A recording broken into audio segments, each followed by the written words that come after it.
What's going on, everyone? So, according to Sam Amico, the Washington Wizards don't view a Khris Middleton as well as a CJ McCollum as far as long-term pieces. Obviously, they're getting up there in age. They don't view them in any way as like foundation pieces or anything like that. So, there is this possibility and potential that they could look to buy out either, maybe potentially both, depending on what they have to do. You're only allowed a certain amount of money, but it's players that you should keep an eye on, right? And CJ, I don't think really makes any sense. I mean, you could argue him as like a development guy, like not the development guy himself, but a guy that can be a mentor and kind of help shape and mold. I mean, last like 15 years, the guy's averaged 20 points a game.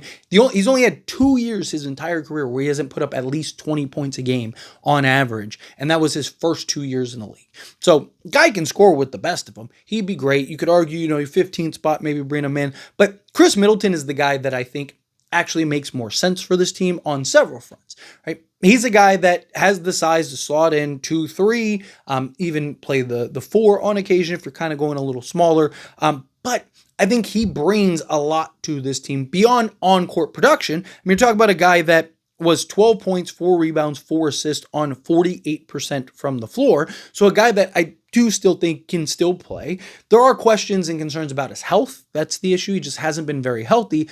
But you wouldn't be looking for him to be one of your kind of top end guys. You'd be looking for him to be, a rotation piece, a guy that can kind of fill in and play a role. But you could also look to him kind of be more of a mentor role. I think he's a guy that could be very helpful for guys from, Dylan Harper, Stephon Castle to even like a Carter Bryant type of player, right? Any of those like 2s, 3 guys that can slot in 2 through 3 for you. I think he could be somebody that could be very valuable to this team to just be a mentor, to kind of help and grow and develop and see things. He's a championship winner, right? So now you have him and Harrison Barnes, 2 guys that played major roles on their championship run, 2 guys that kind of have experience and understand each other. And look how good Harrison Barnes was for the Spurs last year. I mean, even Chris Paul.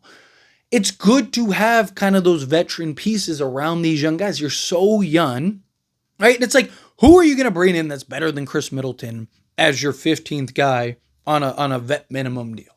Right? Like, question is, would Khris Middleton be open to something like that, or would he want to go to a title contender? Right? It also depends on when he's bought out, because if he's bought out in the offseason, then I do think he'll probably want to go to a title contender.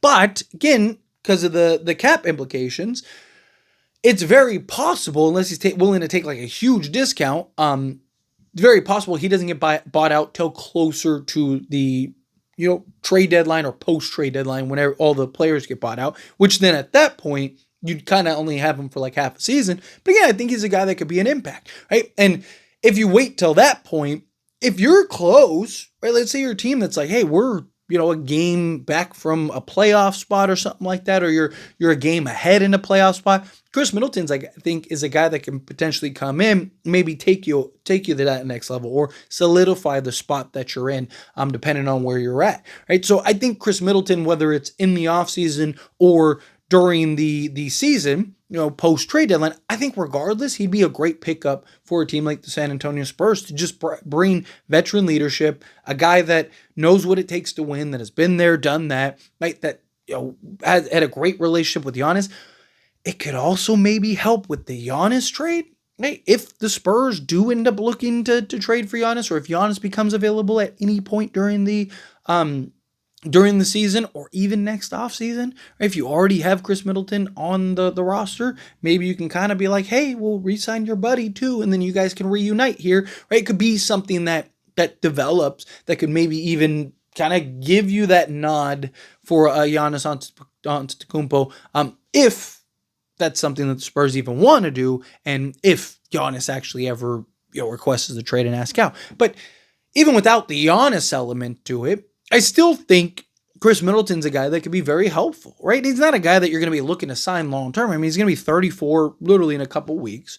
So he's not a guy that, you're looking to give a 4-year, $20 million, right? It's a guy you're bringing in, vet minimum deal. If it works out, maybe give him a slight bump or something to kind of incentivize him to stick around. But it's not a guy even I'd give $10 million a year to, right? Just at this stage, especially for a team like the Spurs. Maybe if they were a piece or two away from a title contender or something like that, then maybe you could make the argument. But I think for this young team, I look at Khris Middleton as a guy that can kind of help shape and mold this team, be good to help elevate some of our young guys, but also be a guy that can actually play, be a guy that can go out there and give you 13 a night on good efficiency still, right? And so if you look at kind of his stats and what he provided last season, right?